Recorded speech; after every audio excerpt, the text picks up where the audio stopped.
DRV news channel में आप सभी दर्शकों का हार्दिक स्वागत।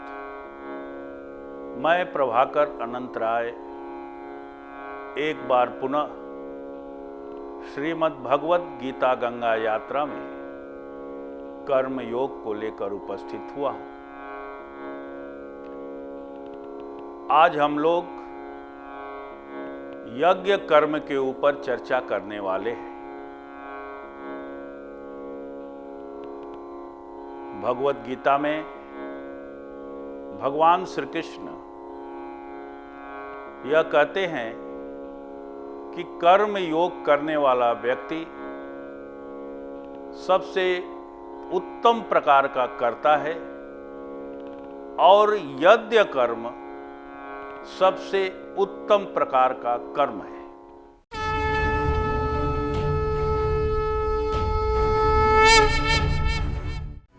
यज्ञार्था कर्मणो अन्यत्र लोको अयं कर्म बंधन तदर्थ कर्म कौन्तेय मुक्त संगः समाचरन्।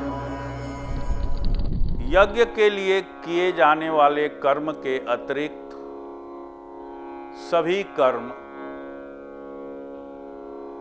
व्यक्ति को बंधन में बांधते हैं। इसलिए हे कौन्तेय, तू आसक्ति रहित होकर भली भांति कर्म को कर। इसके पूर्व के श्लोकों में हम लोगों ने सामान्य कर्म और नियत कर्म के बारे में चर्चा की है और ये दोनों कर्म व्यक्ति को कर्म बंधन में बांधते हैं। लेकिन आसक्ति रहित कर्म जो यज्ञ कर्म का रूप लेता है, यह व्यक्ति को मुक्त करता है। आसक्ति रहित कर्म ही यज्ञ कर्म है और ऐसा कर्म अनेक महापुरुषों के द्वारा संपादित हुआ है। यह अनेक प्रकार से संपादित हुआ है और अनेक महापुरुष इस कर्म बंधन से यज्ञ कर्म करते हुए मुक्त हुए हैं। हम सभी लोग ज्ञानेश्वर माउली को तो जानते ही हैं, जिन्होंने ज्ञानेश्वरी की रचना की और जब ज्ञानेश्वरी की रचना पूर्ण हुई तो उन्होंने अपनी रचना को भगवान को समर्पित किया और उनसे प्रार्थना की और उसके फल स्वरूप प्रसाद मांगा।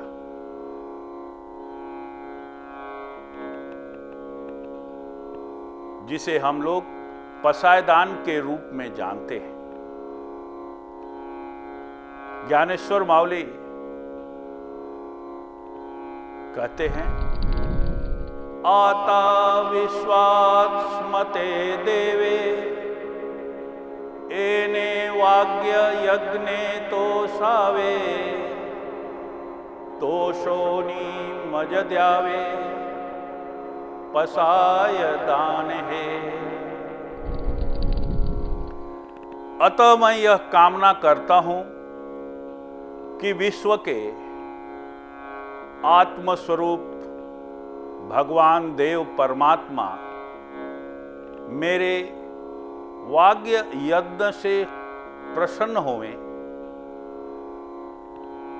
संतुष्ट होवें और मुझे प्रसाद दें।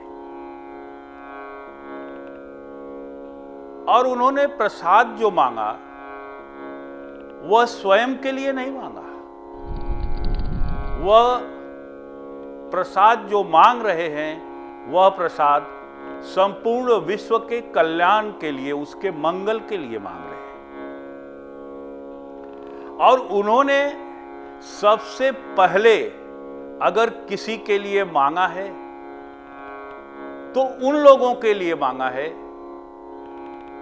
जो अंधकार में, तिमिर में, अज्ञानता में भटक रहे हैं और कुकृत्य के मार्ग पर अग्रसर हो रहे हैं। उन्होंने उनके अंदर ज्ञान की अभिव्यक्ति मांगी ताकि वे अज्ञानता के मार्ग से हटकर, कुकृत्य के मार्ग से हटकर सदाचरण के मार्ग पर अग्रसर हो सके। श्रीमद् भगवद गीता के कर्म योग में भगवान श्री कृष्ण ने जिन चीजों की व्याख्या की है, उत्कर्ष कर्मों की जो जरूरत, जो आवश्यकता है कर्ता के अंदर, या उत्कर्ष कर्म सबसे अच्छी तरह से कैसे संपादित किया जाएगा, इन सब की अभिव्यक्ति अगर कहें तो ज्ञानेश्वर मावली ने पसायदान में उस भगवान से मांगी है। तो एक प्रकार से पसायदान कर्म योग की सबसे अनूठी अभिव्यक्ति है। उसमें वो सारे चिंतन सरल रूप से कहें कि डाले गए हैं, लिखे गए हैं, बोले गए हैं उस महान संत के द्वारा जिसकी अपेक्षा भगवान कर्म योग में करते हैं।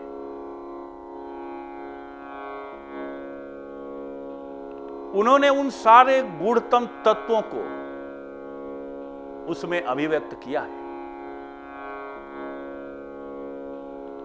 और पूरे विश्व के मंगल कामना की है।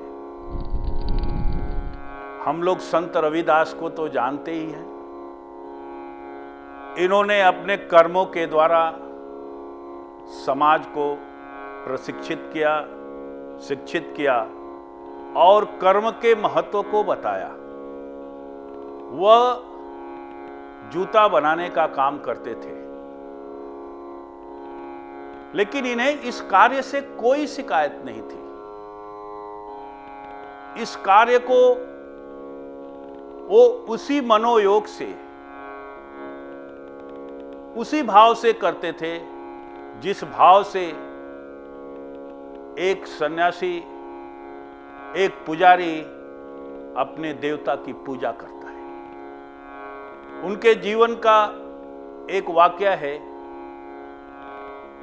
कि एक बार कुछ लोग उनके पास आए और कहे कि चलिए हम लोग गंगा स्नान को जा रहे हैं, आप हमारे साथ चलिए।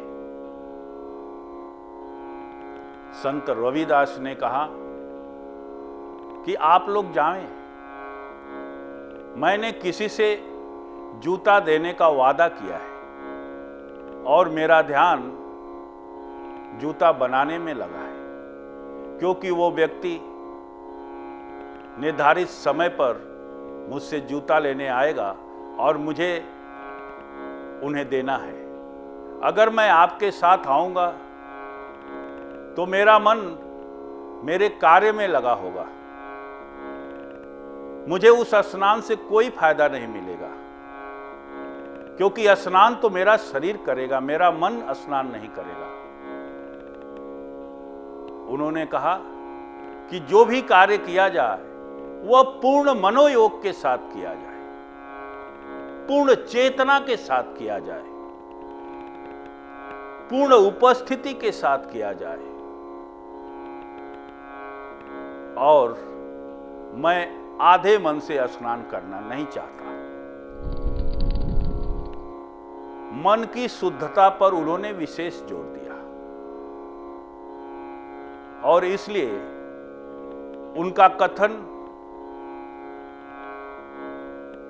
पत्थर की लकीर बन गया कि मन चंगा तो कठौती में गंगा।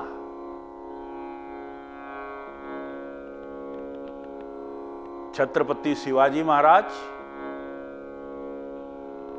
शिव शंभू के मंदिर में 16 वर्षीय बाल छत्रपति शिवाजी महाराज अपने मावलों के साथ रायेश्वर के मंदिर में हिंदवी स्वराज वावे ही श्रीची इच्छा कहते हुए स्वराज की शपथ लेते हैं। लेकिन उन्होंने ये नहीं कहा कि ये मेरी इच्छा है। उन्होंने कहा कि स्वराज मेरी नहीं बल्कि भगवान की इच्छा है, आई जगदम्बा की इच्छा है। कर्ता का भाव नहीं रहा। स्वराज्य तो पूर्ण हुआ ही, क्योंकि वो स्वराज्य का कार्य आई जगदम्बा को के माध्यम से प्रकृति को समर्पित हो गया। स्वराज्य का कार्य प्रकृति की इच्छा बन गई। स्वराज का कार्य यज्ञ कर्म बन गया। जहां कर्ता रहित पूर्ण समर्पण होता है, वह कार्य ईश्वरीय कार्य बन जाता है। इसलिए आज तक उनका कार्य अबाधित गति से चल रहा है। यज्ञ कार्य में कार्य विशेष नहीं होता। कर्ता का भाव, कर्ता का समर्पण और फल के प्रति अनासक्ति का भाव मुख्य रूप से उसका अंग बनता है। और हर एक कार्य अपने आप में यज्ञ कर्म बनने का सामर्थ्य रखता है।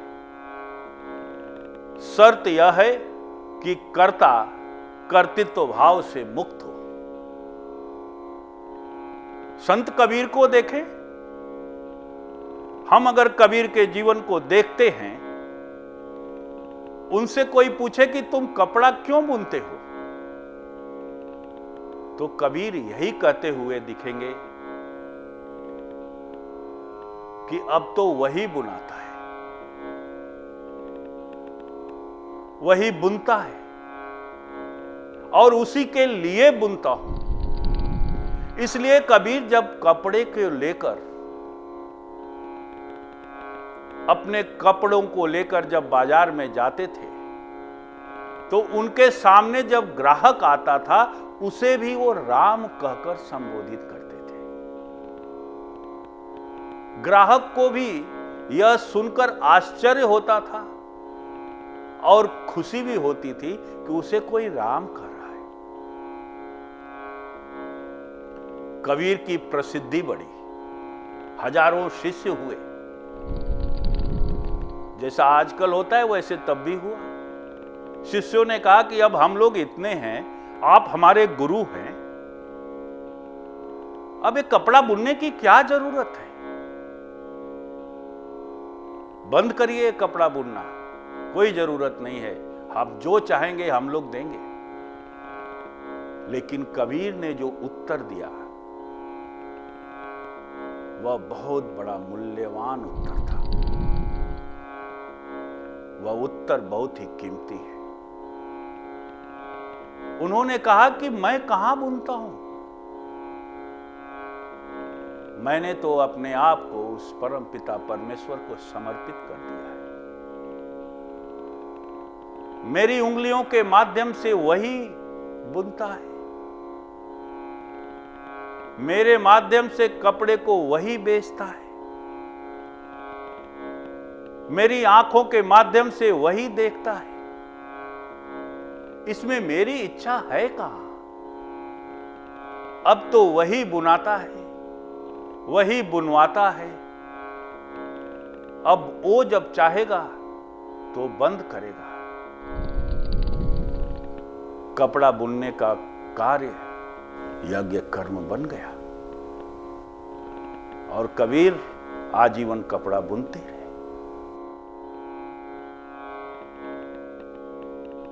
यज्ञ कर्म की शर्त है कि जहां पर कर्ता का अभिमान समाप्त हो जाए, कर्ता का लोप हो जाए। जहां कर्ता खत्म हो जाए, कार्य समाज को समर्पित हो जाए, कर्म फल में कोई लिप्सा न रहे, ऐसा कर्म यज्ञ कर्म हो जाता है। वह कार्य ही अपने में पूजा हो जाता है।